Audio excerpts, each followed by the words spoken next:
Сәлем достар, біз бүгін ханым жасайтын боламыз. Қазақша орама дейді. Бізге қажетті заттар осы іші май, фарш, сосын пияз, картошка. Осылай майдалап емізді салып аламыз. Іші майымызды или құйрық май болса тіпті жақсы. Және де фарш. Ет болса да турап салсаңыздар болады.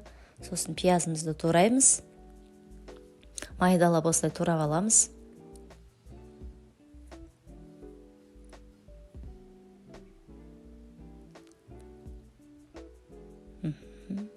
Осылай пияздарымызды салып алып, және картошкамызды тураймыз. Майдалап тураймыз картошканы да.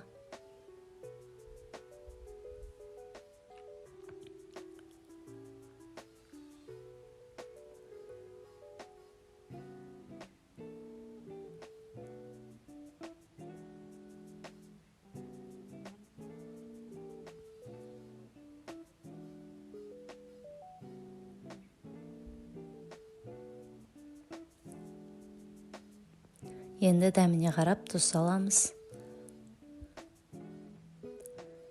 Зіремізді саламыз, бұрышымызды саламыз. Үйдегі қандай заттар бар, бәрін сала береміз. Және соңында майды салып, кішкене фаршымыз іртік-іртік болып қалмау үшін кішкене май құйып араластырамыз.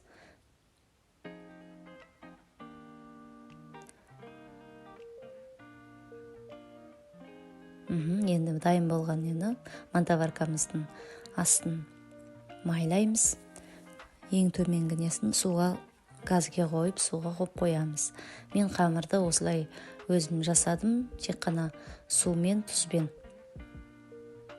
Қамырымызды осылай жасап алып, біраз тұндырып, начинкамыз дайын болғанша жасап аламыз. Сосын қамырымызды осылай, начинкамыз дайын болған соң, осылай қамырды жайып шығамыз. Жұқа қылып жайып шығамыз.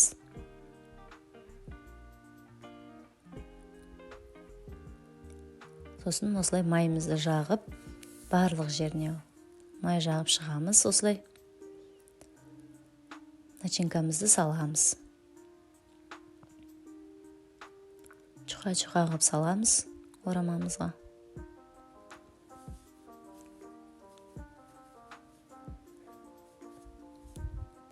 Жартысына салып, орап шығамыз. Барлығын бір орасаңыздар қалың болып кетеді. Сондықтан жартысына салып, осылай орап шығамыз. Мен өзім дөңгелек қылып ораймын, қазір көресіздер.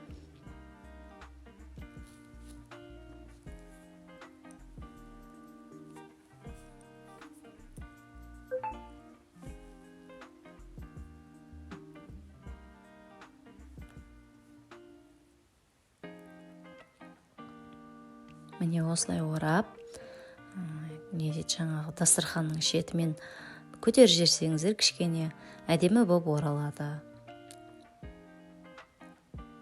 Мен осылай орайым, қолмен емес. Кішкене шетін кесіп, мантаваркамызға саламыз.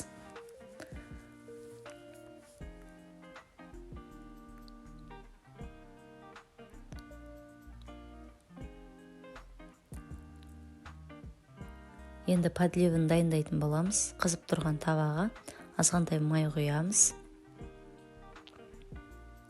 Пиязымызды салып, жақсылап араластырамыз. Пиязымыз қызғанша араластырамыз, қызарғанша.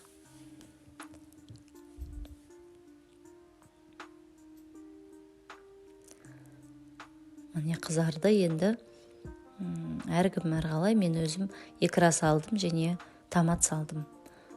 Құры томатпен істесеңіздер болады. Мен дәмді болу үшін осылай үйдегі банкіге жапқан икрамды салдым. Және томат та салдым. Өзінің майы жеткілікті, сондықтан газдың астын төмендетіп, демдеп қоямыз кішкене, бір 5-10 минут, пиязымыз өлу үшін. Жасап көріңіздер, өте дәмді болады. Міне, әдемі болып шықты. Рахмет көргендеріңізге.